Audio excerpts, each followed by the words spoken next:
Welcome to Colorado State University's podcast, The Audit, where host Stacy Nick talks with CSU faculty about topics ranging from their latest research to current events.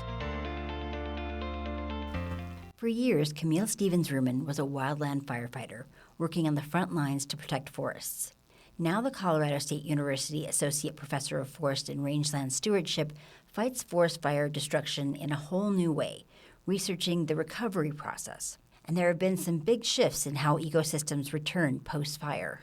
Because while the expectation of wildfire recovery is a return to the same forests that were there before, in some places, ponderosa pines are being replaced by aspens. In others, forests are being replaced completely by grasslands.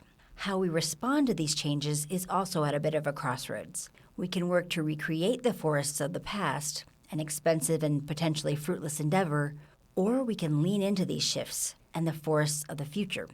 Stevens-Rumann recently spoke on CSU's The Audit podcast about why forests aren't bouncing back after fires like they used to, and one unique and slightly controversial solution to the problem.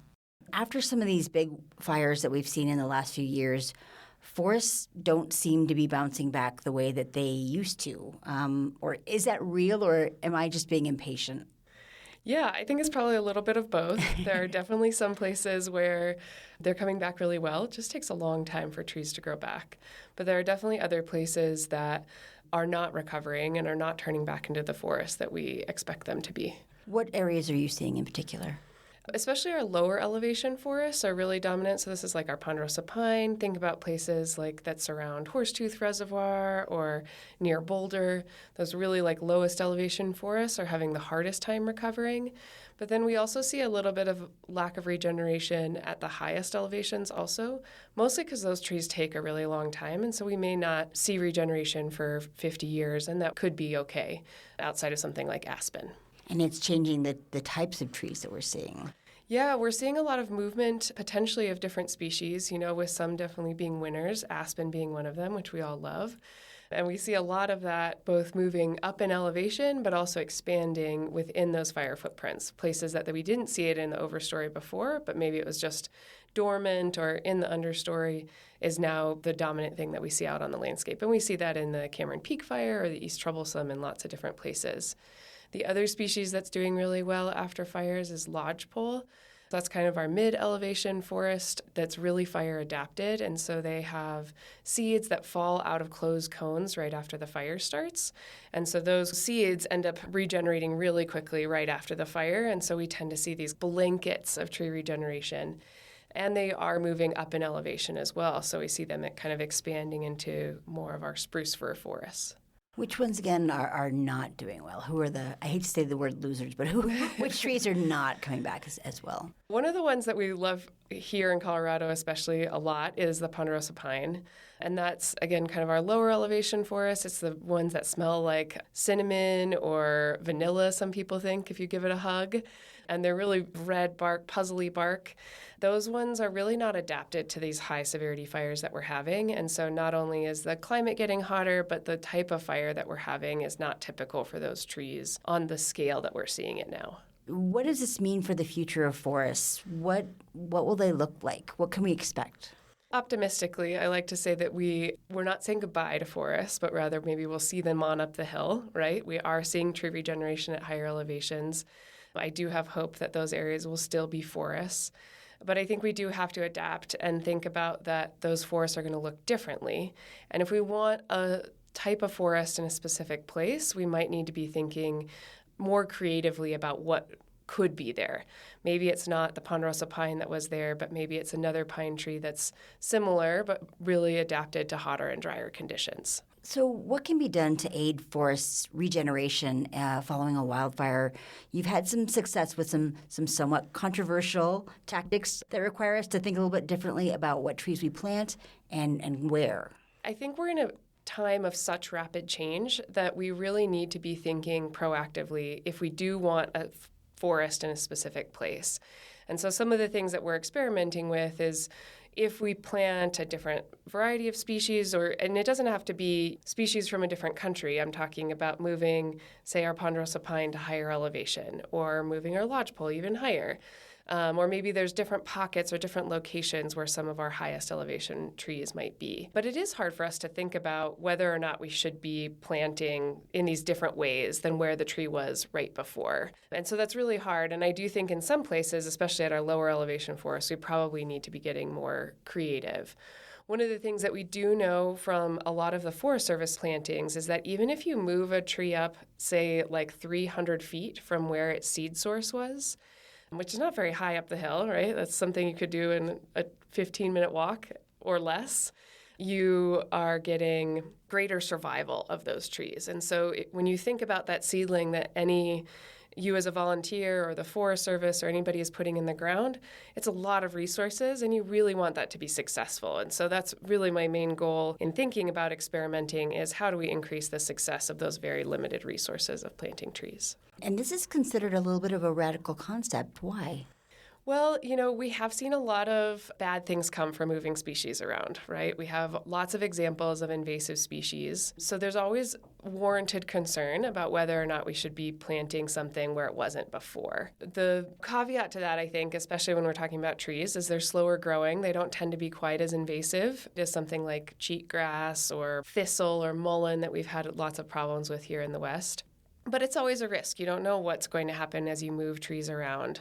I think that there's something to be said that, where these trees are today is not where they've been 500 or even 1,000 years ago, because we have had climatic shifts in the past, which means that those trees have had to move in the past to keep up with that change.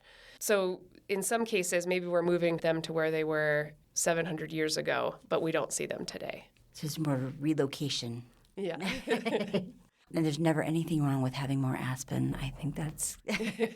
Yeah, everybody loves aspen. It's always a great winner. Aspen is really hard to plant, though, I will say.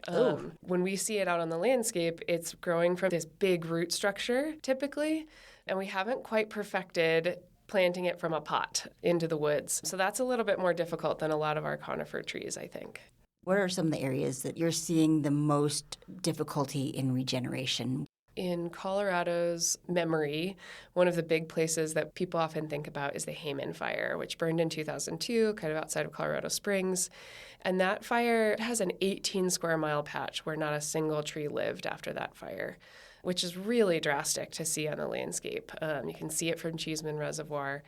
And there's been a lot of really great planting efforts in there that have been successful, but it's hard to plant that huge of an area. And so there's a lot of it that's not regenerating and not naturally regenerating at all.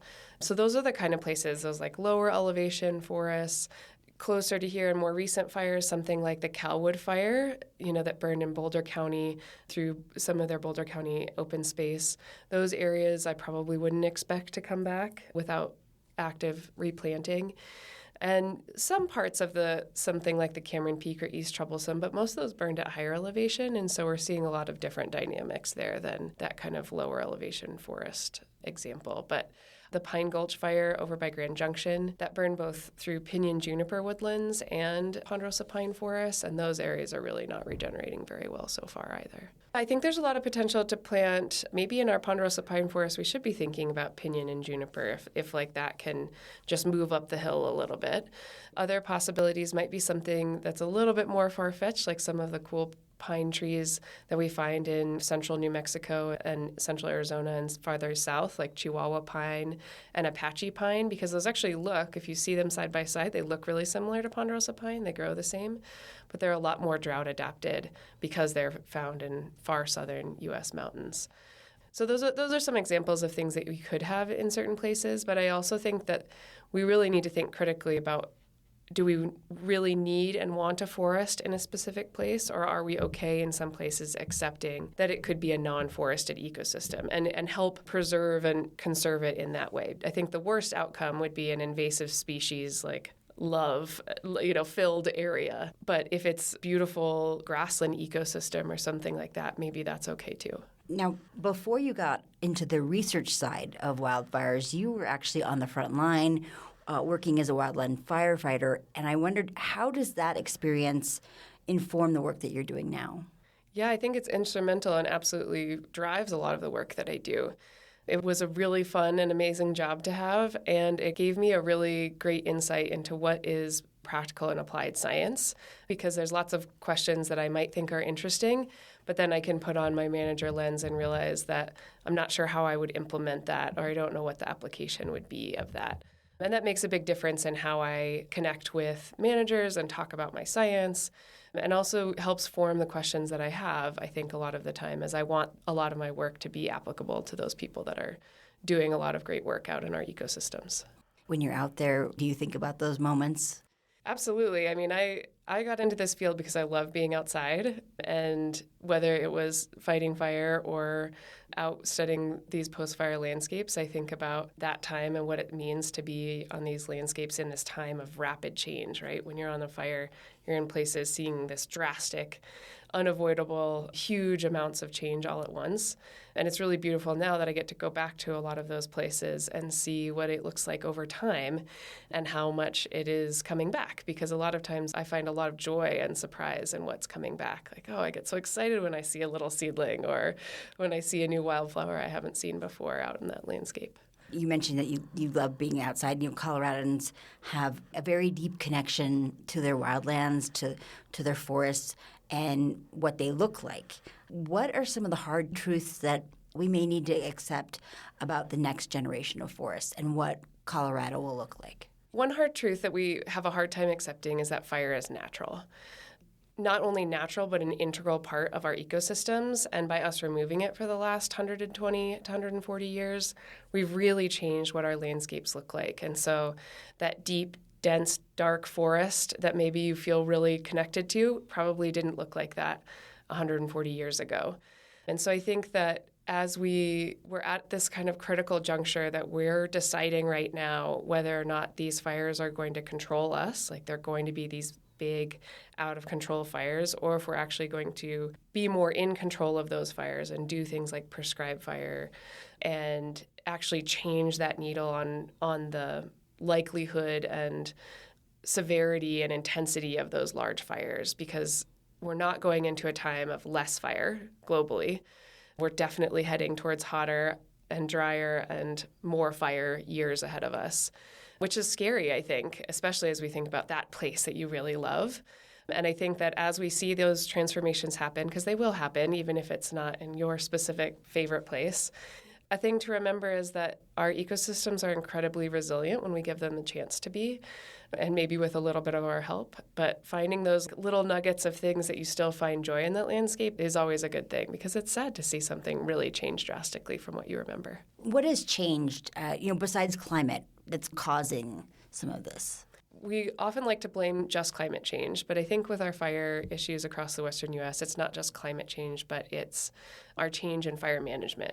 We know that fire suppression was really the exception to the rule of how our ecosystems have been managed for the last thousands of years by indigenous communities who used fire really actively to change the forests and create landscapes that were adapted to them. And so that's really what our ecosystems are used to and adapted to, which makes it difficult to go from that to 140 years of not using fire at all. The Smokey the Bear effect. Exactly, yeah. I love Smokey Bear, and he has not done a lot of good for a lot of our ecosystems sometimes.